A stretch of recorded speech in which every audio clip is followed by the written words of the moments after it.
Cuando ETA asesinaba, la petición unánime de todas las fuerzas políticas era la condena de la violencia y la exigencia de que las reivindicaciones de la banda armada se hicieran a través de las vías políticas, democráticas, pacíficas, es decir, a través de las elecciones, del debate, de la confrontación de ideas.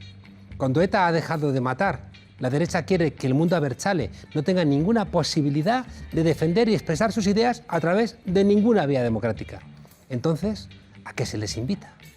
La derecha siempre ha sido de silenciar a los que ponen en cuestión sus intereses y sus ideas. Sus intereses porque la derecha siempre defiende algún tipo de privilegio y sus ideas porque son la forma de enmascarar sus intereses. Y por eso esa lucha contra cualquier tipo de libertad en la que la acompaña a menudo la Iglesia Católica. Ahí está toda esa lucha sexual, etcétera, nada que no conozcáis. Ay, y de ETA. España es un país plurinacional. Empezamos a vernos como españoles en el espejo de las invasiones napoleónicas, pero incluso ahí no había todavía ni un himno ni una bandera compartida. En el País Vasco tardarían aún más. Fue a finales del siglo XIX con Sabino Arana que se inventó un euskera unificado y una bandera para que Euskal Herria, se identificase, aunque la bandera no dejaba de ser una imitación de la Union Jack inglesa. Pero el sentimiento nacional no es una cuestión de siglos ni de pedigrí, como decían Pujol y Arzallus. Quienes tienen ese sentimiento lo sienten en el tiempo vital de su única vida y da igual que lo piensen como proveniente del más antiguo pasado o como una reivindicación más contemporánea. La nación hay que entenderla como un asunto democrático, no como un asunto de identidad esencial. La derecha odia a ETA porque con su brutalidad y su falta de escrúpulos les metió miedo. No odian al mundo abertzale porque asesinara, no, porque también asesinó Franco y eso no les conmueve. Y también asesinaron los GAL y tampoco les pareció mal. En España parece que no se puede hablar de la cal viva porque Felipe González se molesta. Además, ETA tenía un enorme apoyo popular y eso es estremecedor, pero era así. La derecha odia todo lo que les desafíe. Por eso consideran que Podemos hoy no tiene derecho a gobernar.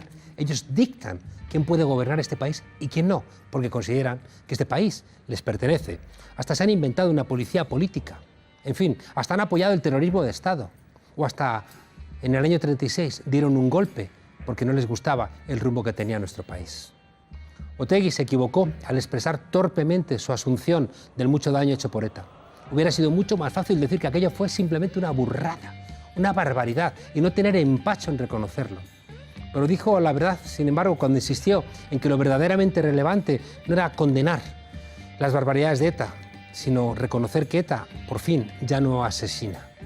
Bienvenida la paz, aunque parece que en nuestro país hay alguien que echa de menos cuando ETA asesinaba. Otegi ha sido esencial en frenar esa locura. Fraga, el que fundó el PP, estuvo en un gobierno fascista que firmó sentencias de muerte contra inocentes. Y se le reconoce que civilizó a los franquistas. Y hay muchos que lo adoran. Incluso fue padre de la Constitución. Otegi democratizó a la izquierda abertzale y la derecha, sin embargo, querría verle en una cuneta. Los de Vox, guerra civilistas, dicen que hemos pasado. Y el PP y Ciudadanos pactan con ellos. Y el PSOE y algún otro quiere pactar con Ciudadanos. En Euskadi han sacado al PP, a Vox y a Ciudadanos de las instituciones, porque no les han votado, porque han entendido que sus propuestas no son buenas para el País Vasco. Y por eso la derecha querría encarcelar a toda la izquierda vasca, a Elkarrekin Podemos, a Sortu, Alternativa, a Aralar, a ver si así, con todos en la cárcel, con todos ilegalizados, encontraban un hueco que no encuentran en las urnas. Otegi ha cambiado y eso le honra. Y de sus errores ya pagó la culpa en la propia cárcel.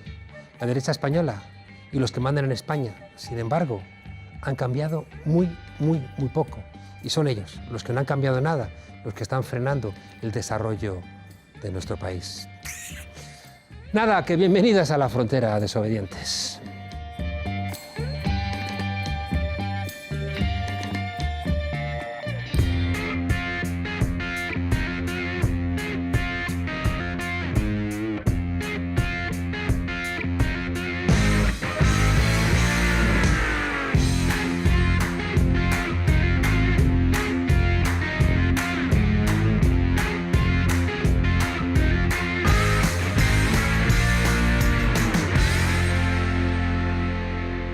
pregunto entonces por tu asombro entero.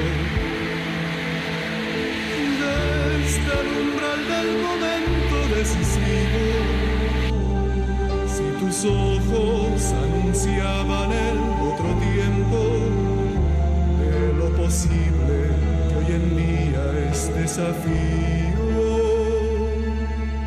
Pregunten por su aliento detenido, quienes por vida y omisión no conocieron su palabra, pues no escapa la evidencia de su vida sin tardanza, reclama una presencia. Se han cumplido 111 años del nacimiento de Salvador Allende, un intelectual y un soldado.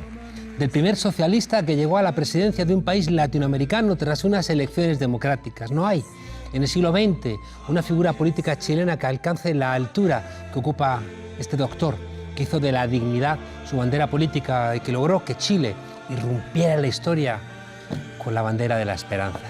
Su victoria en las elecciones presidenciales de 1970 supuso la victoria de los trabajadores, de los humildes, de las mujeres, de la memoria. Por primera vez en su historia, el pueblo chileno se sentía dueño de su propio destino. Durante su gobierno, la cultura chilena floreció profundamente. Víctor Jara, Pablo Neruda, Gabriela Mistral, la cultura y el compromiso de la mano. Su discurso y sus medidas sociales chocaron frontalmente con un orden establecido por Estados Unidos, con los momios que mandaban en Chile desde siempre.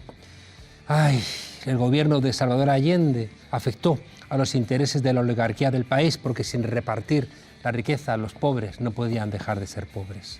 Esa lealtad hacia su pueblo le costó la vida el 11 de septiembre de 1973. Pero como pudimos escuchar en su último discurso, cuando la aviación golpista bombardeaba el Palacio de la Moneda, nada de aquello, nada, fue en vano. Y esas palabras aún resuenan en nuestros oídos y nos dictan a través de la memoria nuestro compromiso con la dignidad política.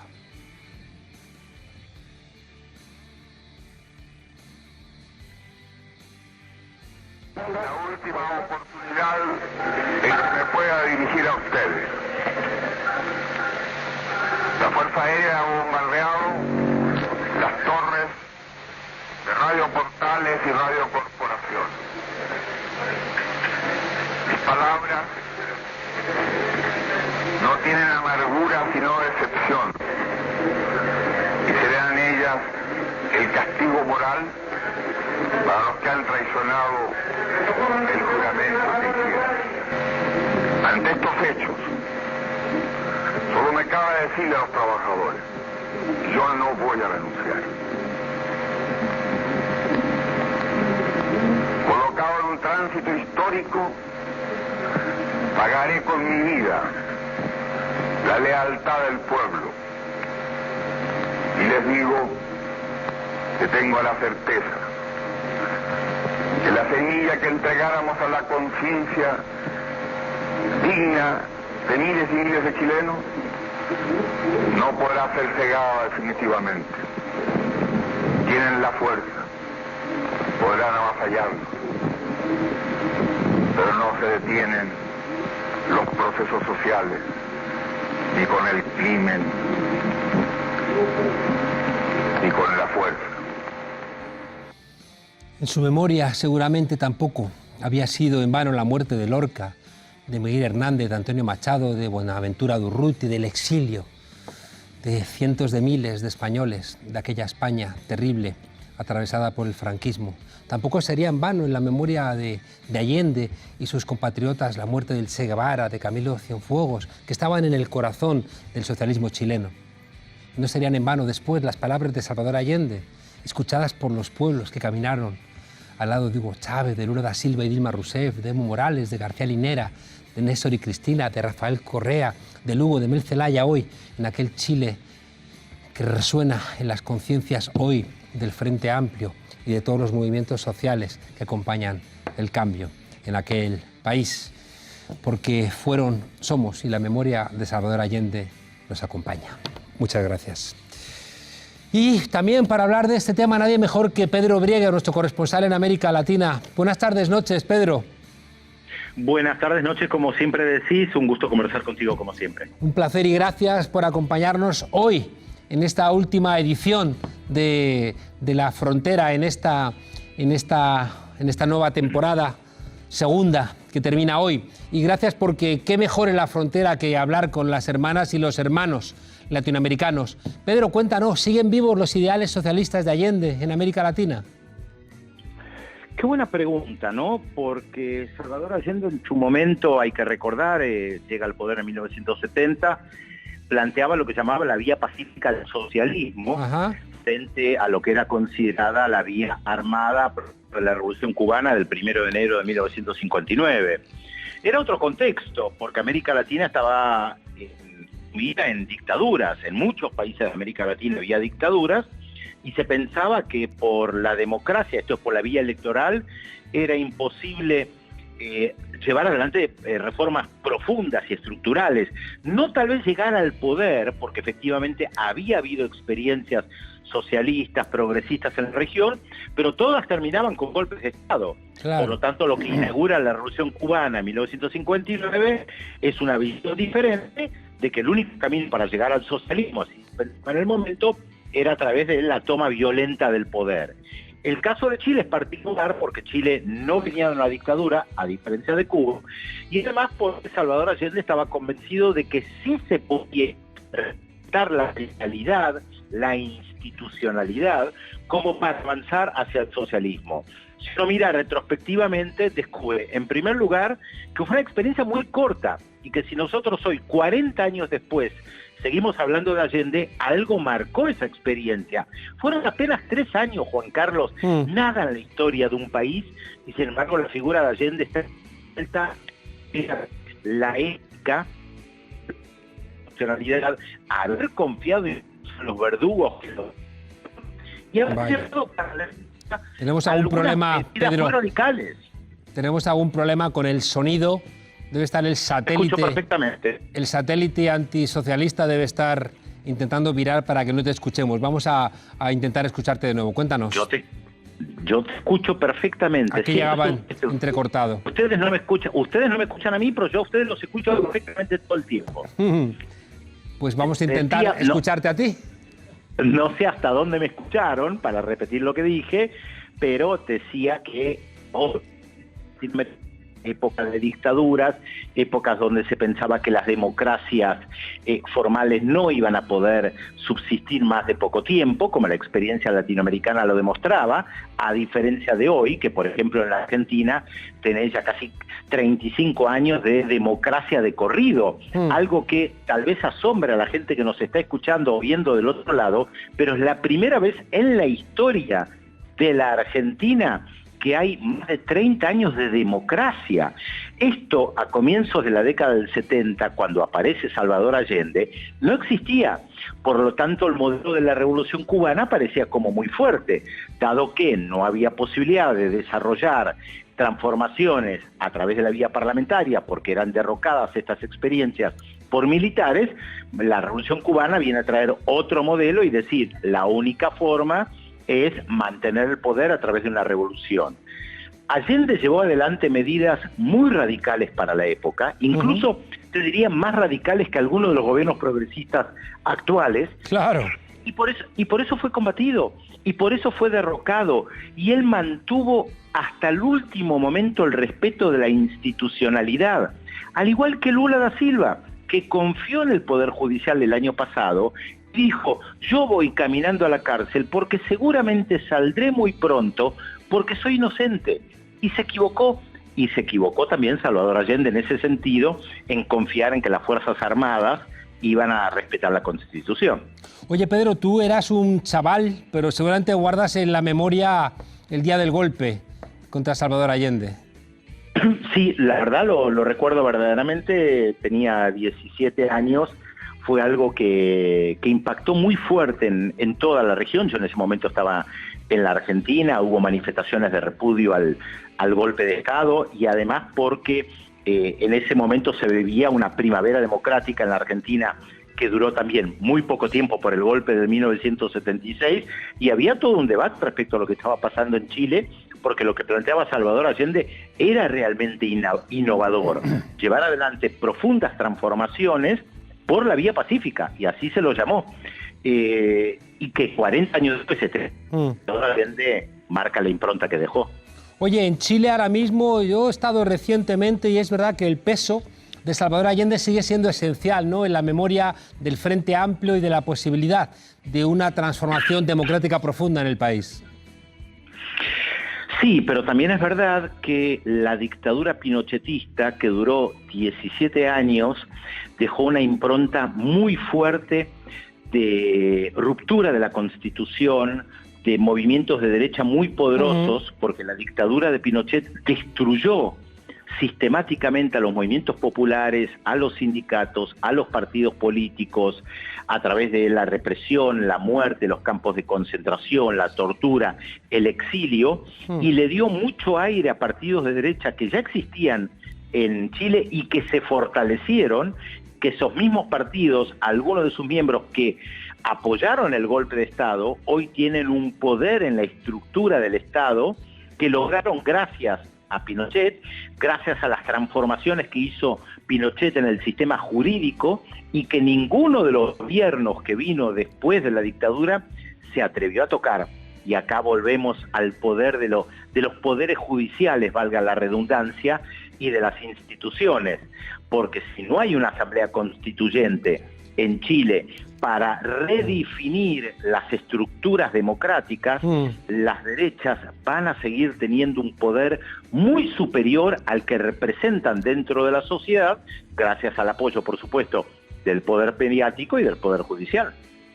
Oye, Pedro, déjame que te pregunte también por la unidad de las izquierdas, ¿no? Algo que en el último momento de Allende, recuerdo, ¿no?, algún discurso, creo que desafortunado, de Miguel Enríquez, ¿no?, diciendo no pasa nada, si los militares se atrevieran a levantarse, aquí estará el pueblo, y haciendo como una presión muy fuerte contra Allende que quizá fue, ya digo, desafortunada.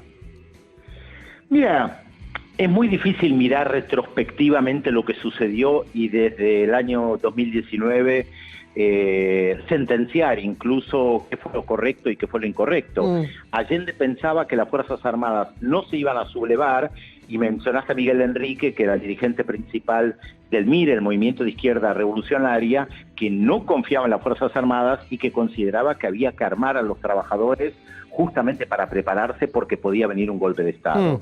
Ese fue un debate que se dio en el momento y que uno podría pensar que perdura hasta el día de hoy. Y estaba también, Pedro, la ocupación de tierras, ¿no? Había ahí elementos también como de primar a la revolución antes de la consolidación del proceso democrático. Lo que pasa, Juan Carlos, que hay que verlo con los ojos de entonces, no con los ojos de ahora. Es verdad eso. En este momento hay que recordar que la Revolución Cubana estaba muy viva.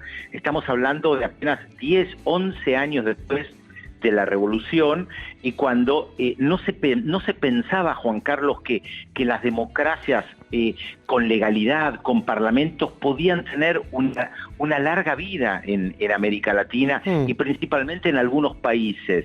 En ese contexto, además, había un debate muy fuerte con el Partido Comunista de Chile, que era prosoviético, para decirlo de una manera muy, muy sencilla, que se oponía a la lucha armada en la región, cuando había muchos movimientos guerrilleros que, si seguimos un poco el hilo de la historia a contramano de 1973, vale la pena recordar que en 1979 hubo una revolución en Nicaragua donde se derrocó a una dictadura por las armas, y también hubo una revolución en la pequeña isla de Granada, la pequeña revolución en un país de habla inglés, la pequeñísima isla de Granada que está en el Caribe. Y ahí se planteaba el debate, eso era parte del contexto. A mí personalmente no me gusta señalar culpas, qué es lo que se debería haber hecho o quién tenía razón. De todas maneras, sí es verdad que hay un legado de Salvador Allende de respeto de la institucionalidad y de reformas muy radicales que trató de llevar adelante y que chocó con el poder mediático que sigue tan poderoso como antes, o incluso más. Para despedirnos, Pedro, recuerdo en un Aló Presidente que ayudamos a que visitara a Venezuela esa persona que está en la mítica foto de Salvador Allende con el casco y la metralleta, la persona que está detrás, Danilo Bartolín, Sí. lo llevamos allí y recuerdo que el presidente Chávez abrazó a Danilo Bartolín como si abrazara, ¿no?, al presidente Allende, y una frase que recuerdo que repetía muchas veces Chávez es: a mí no me van a hacer lo que le hicieron a Allende. Sin embargo, he escuchado ayer unos documentos donde Estados Unidos está intentando hacer en Venezuela lo mismo que hicieron en el año 73 en Chile. Es verdad que Hugo Chávez miró mucho la experiencia de Perú de Velasco Alvarado y en particular la experiencia chilena y en muchas oportunidades dijo: a mí no me van a hacer lo que le hicieron a Allende, en el sentido de que no va a haber un golpe de Estado, no lo vamos a permitir. Pero entramos en otro debate porque Chávez combinó, se puede decir, las dos vertientes socialistas, revolucionarias de la década del 70 en América Latina. Por un lado, la de llevar adelante profundas reformas estructurales apoyados en Fuerzas Armadas que no permitirían un golpe de Estado, y por el otro lado, respetando la legalidad institucional heredada, porque Chávez no elimina la institucionalidad burguesa, se decía en ese momento, de la estructura del Estado de Venezuela, a diferencia de Cuba. En Cuba, recordemos, se destruye la institucionalidad de la dictadura de Batista, se destruyen las Fuerzas Armadas y se crean nuevos organismos de poder, incluso un nuevo parlamento que no tiene nada que ver con el que existía en la época de Batista. Esto no se da en Venezuela y en cierta medida ahí uno puede decir que hay una continuidad, en cierta medida, tomado con pinzas, del legado de Salvador Allende de respetar la institucionalidad en otro contexto latinoamericano y de hecho hasta el día de hoy parte del debate que hay en Venezuela tiene que ver con la institucionalidad, con diferentes institucionalidades, pero donde no hay rupturas institucionales. Es. Y en cambio enfrente vemos a un Guaidó que está fomentando un golpe de Estado, junto con algunos militares traidores, como fue traidor en Chile Allende en su momento. En fin, Pedro, un placer, muchas gracias. Nos quedamos con aquella memoria de Fidel Castro diciéndole a Chávez: los enemigos del pueblo en Cuba se fueron a Miami, pero aquí siguen en Venezuela intentando poner palos en las ruedas a cualquier proceso de transformación. Y ahí siguen. Pedro Brieger, muchísimas gracias, un abrazo muy fuerte. Gracias a ustedes, y recordar que hoy, en un día como hoy, en 1973, hubo un golpe de Estado en Uruguay, y mañana se cumplen 10 años del golpe de Estado que destituyó a Manuel Zelaya en Honduras, ¿no? Vaya paradoja de lo que estamos hablando. Ay, la derecha, fijaos, desobedientes, cómo dice unas cosas y hace otras. La izquierda ha renunciado a la lucha armada en prácticamente todo el mundo y, en cambio, la derecha sigue apoyando golpes de Estado como una manera de llegar al poder. Pedro Brieger, buenas noches, muchísimas gracias y buen verano. Un abrazo grande, buen verano para todos y todas. Y tú, Lolo, alégrame la noche. El régimen iraquí tiene armas de destrucción masiva. ¿Eso usted está seguro? Puede estar usted seguro, y pueden estar seguros todas las personas que nos ven, que les estoy diciendo la verdad. El mundo pensaba que en Irak había armas de destrucción masiva y no había armas de destrucción masiva.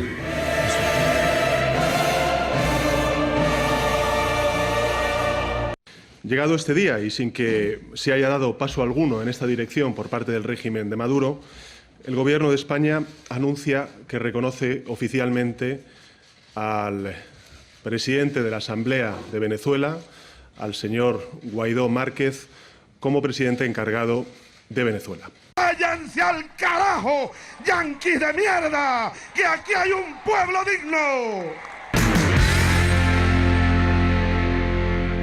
Pues Vox está que lo tira, En fin, que tras romper con el Partido Popular, hubo una noticia parecida en La Opinión de Murcia, volvía a dejar en estado de shock a la derecha de este país. Así que Vox dice: no apoyaremos a ningún gobierno de Franco. Ups, ¿cómo es esto? ¿Qué es lo que está diciendo este señor? ¿Qué está pasando? ¿Qué nos quiere comentar? ¿Qué nos quiere trasladar? Esto no tiene mucho más que reconocer que es un sin Dios, porque parece que los de Vox, no sé, ¿qué es lo que buscan? recuperar... Yo no aguanto este sin Dios. ¡No, señor! ¿Qué hacen?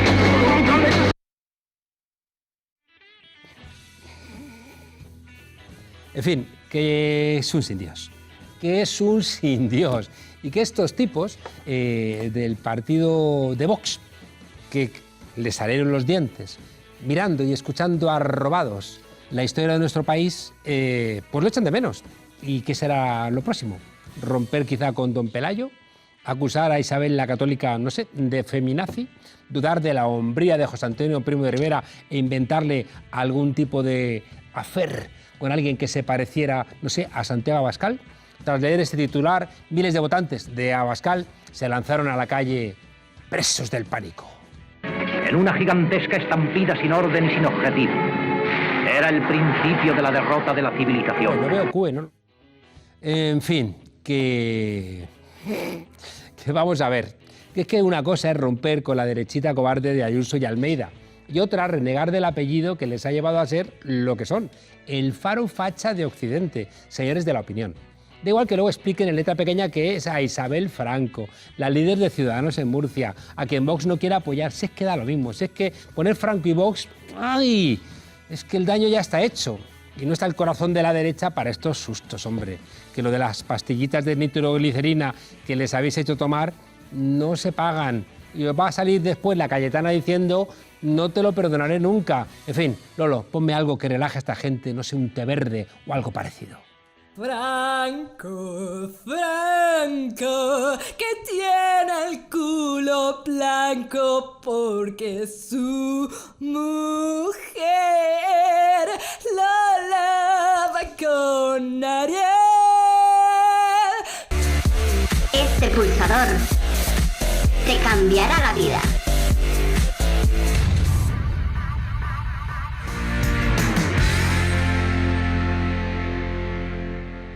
Pues son las 21:13 horas de esta noche, del jueves, y está llegando a su fin una nueva temporada de En la Frontera. 10 meses de duro trabajo, y a nuestras espaldas 245 programas, en los que nos hemos dejado el alma por hacer un programa diferente. No busquéis algo así en el resto de canales, ¿eh? No busquéis en televisiones, en portales de internet, algo parecido, algo tan irreverente, algo tan desobediente, algo, creo, tan lleno de coraje político, porque no lo vais a encontrar. No tenemos, gracias a Dios, la obligación de ser graciosos, pero intentamos, hombre, acompañaros con la ironía que siempre es irreverente. No nos da vergüenza adentrarnos en el rap. Bueno, un poco de vergüenza, la verdad, es que sí nos da, sobre todo a mí. Hemos traído a presidentes de gobierno españoles y de otros países. Hemos traído a cocineras y a cocineros de palacio. Hemos estado siempre allí donde había un conflicto y hemos puesto nuestro humilde altavoz a esas personas a las que nadie escuchaba. Nos acordamos de gente que hoy sigue en huelga de hambre porque les han mentido. Siempre aquí en la frontera, sin miedo y con memoria. Nos hemos ocupado del preparado. ¿Recordáis un solo programa en España que haya dedicado parte de su tiempo a mirar críticamente a Felipe VI, el preparado?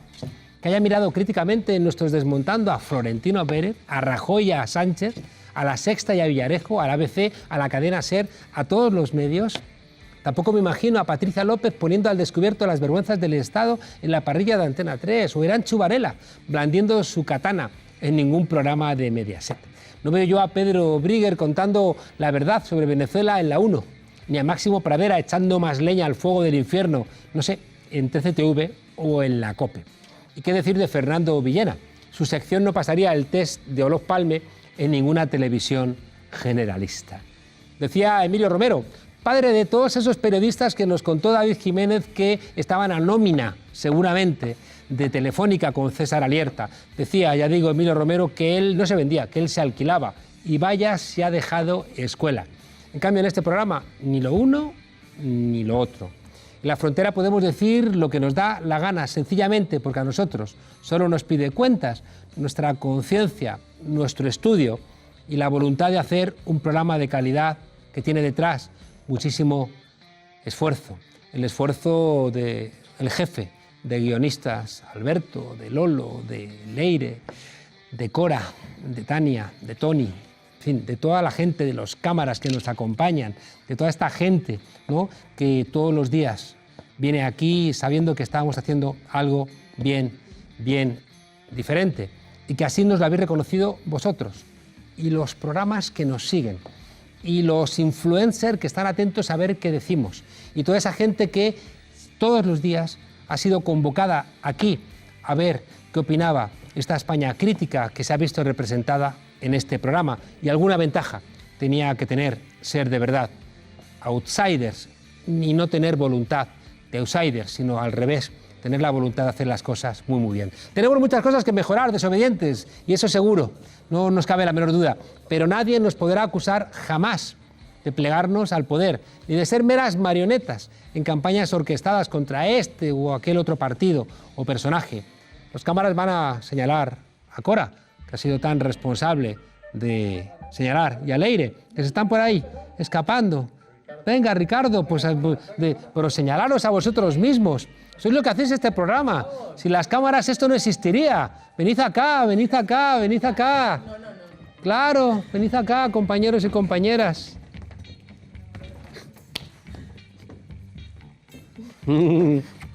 Bueno, que muchas gracias por estar ahí, noche tras noche. Y os prometemos seguir siendo desobedientes mientras el cuerpo nos aguante. Nos veis aquí a nosotros, pero todavía hay mucha más gente detrás. Gente que no las estáis viendo. Mira, ahí nos está levantando el puño. Realización.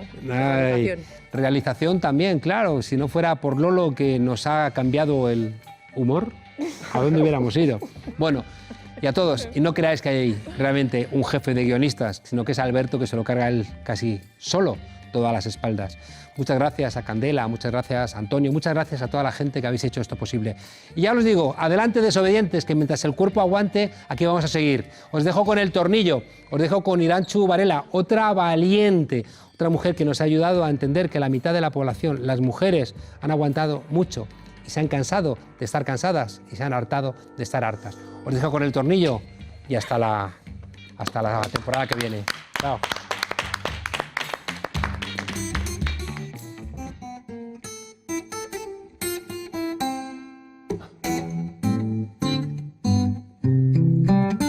En la frontera tengo un querer, la florecita más hermosa hecha mujer.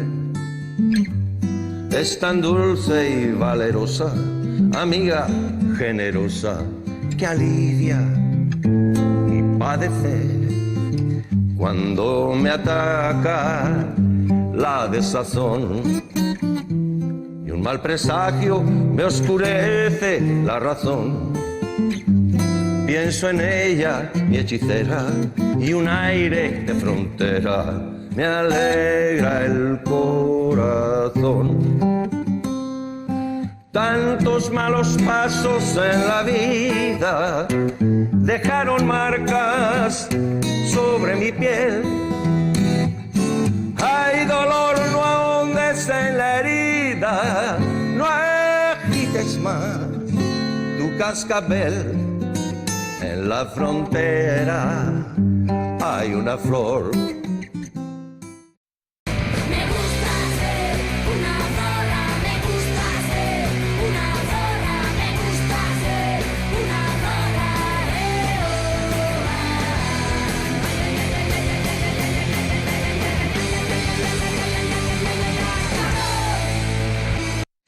Bienvenidas al Tornillo, el microespacio feminista en la frontera. No estoy desnuda. Hoy vamos a hablar del 28J. ¡Esa pluma! El 28J, 28 de junio, se celebra el Día del Orgullo LGTBIQ. Pero, a ver, ¿no es el Día del Orgullo gay? No, es el Día del Orgullo LGTBIQ, es decir, el día que conmemora la lucha por los derechos de las personas L de lesbianas, G de gays, T de trans, B de bisexuales, I de intersexuales, Q de queers. Si no te conoces todas estas siglas, amiga, es 2019, lo buscas. ¿Qué se conmemora el día 28 de junio? La pluma, la mariconez, la depravación, el vicio, invertidos, chiringuito gay, maricones. El 28J se conmemora la lucha por los derechos de las personas con orientaciones sexuales o identidades de género que no son la heteronormativa. O sea, la lucha porque las personas que quieren, follan y viven al margen de la heteronormatividad sean consideradas personas y no se las mate, ni se las torture, ni se las encarcele, ni se las discrimine, ni se las señale, ni se les haga la vida difícil. Fíjate tú. ¿Y por qué el 28J? Pues porque el 28 de junio de 1969 pasó algo que cambió la historia de la lucha por los derechos de las personas LGTBIQ. Y lo que sucedió os sorprenderá. El primer 28J, del que conmemoramos este año el 50 aniversario, fue un disturbio. Fue una auténtica pelotera. Fue un enfrentamiento entre la comunidad LGTBI y la policía. Era 1969 y había en el barrio del Greenwich Village en Nueva York un bar llamado Stonewall. Era un bar donde habitualmente se juntaban las personas LGTBIQ, lesbianas, gays, trans, travestis y personas en general que no encajaban dentro de lo que la sociedad consideraba la norma, lo normal. En este bar, como en todos los bares frecuentados por las personas de la comunidad LGTBI, la policía hacía constantes redadas, abusos de poder y utilizaba la fuerza de una manera desproporcionada, porque en 1969, fíjate tú qué sorpresa, se consideraba que las personas homosexuales, transexuales o con identidades de género o opciones sexuales que se salieran de la heteronorma eran un peligro, eran algo que había que reprimir, que esconder, que apalear, que hicieran lo que quisieran pero que lo hicieran en casa. ¿Te suena? La cosa es que como la mayoría de las noches la policía entró en el Stonewall, apagó la música, encendió la luz, puso a toda la gente contra la pared y empezó a tener comportamientos abusivos, lesbófobos, transfobos, homófobos. Reírse de los hombres gays, hacer burlas sobre la identidad de género de las personas trans, agredir sexualmente a las mujeres lesbianas, estas cosas que hace la policía todavía. La cosa es que en lugar de ser una noche más, como el furgón para llevarse a todas las personas detenidas tardó 45 minutos en llegar, empezó a congregarse gente, había un ambiente de enfado, de rabia, de impotencia un poco generalizado y en vez de suceder como las otras noches, que no pasaba nada, una estupenda y divina y lesbiana y drag king mestiza llamada Storm de Laverne, que hay que llamarse así, cambió la historia de los derechos de la lucha LGTBI diciendo una frase que ríete tú del estaba cansada de Rosa Parks. Les dijo, ¿por qué no hacemos algo? Y así las personas lesbianas, gays, transexuales, travestis, bisexuales, intersexuales, queer que había por allí empezaron a responder a la violencia policial lanzándoles ladrillos y monedas, lo que tenían a mano. Hubo muchísimas personas detenidas, muchísimas personas heridas y la cosa no quedó ahí. Los disturbios se prolongaron hasta la noche del 2 de julio. Las personas de la comunidad LGTBI decidieron que esto no podía quedar así, que bastaba ya de brutalidad policial, de persecución, de represión, de patologización. Así que convocaron la primera marcha del orgullo gay en Nueva York. A la cabeza de estas movilizaciones había transexuales, latinas y negras como Marsha Johnson o Silvia Rivera. Y así cada año, más y más personas de la comunidad LGTBI se fueron reuniendo en diferentes puntos del planeta el día del 28J para reivindicar la lucha por los derechos de las personas LGTBIQ. Y a ellas nunca se les olvidó que el primer orgullo fue una revuelta, fueron disturbios, fue tirarle ladrillos a la policía y por extensión al sistema. Por eso, el 28J, el Día del Orgullo LGTBI, tenemos que seguir saliendo a la calle para recordar y hacer justicia a las que lucharon antes de nosotras y para seguir peleando por unos derechos que todavía no están garantizados. Porque hay muchos países donde la homosexualidad se castiga hasta con pena de muerte. Y desde luego no hay ninguno donde se pueda actuar con absoluta libertad y sin sufrir la discriminación de la heteronorma. Por eso, el 28J, el orgullo LGTBIQ, se tiene que parecer a una revuelta, no a una fiesta patrocinada por las grandes empresas del sistema capitalista que nos ha reprimido y nos ha odiado siempre, y mucho menos algo utilizado para blanquear a unas instituciones que pactan con quienes dicen que nos quieren curar, porque no se atreven a decir que en realidad nos quieren eliminar. Por eso, amigas, amigues, amiguis, amigos, mucha pluma, pero mucha guerra anticapitalista, antirracista y antisistema, porque así empezamos. Hasta la próxima vez que nos dejen salir.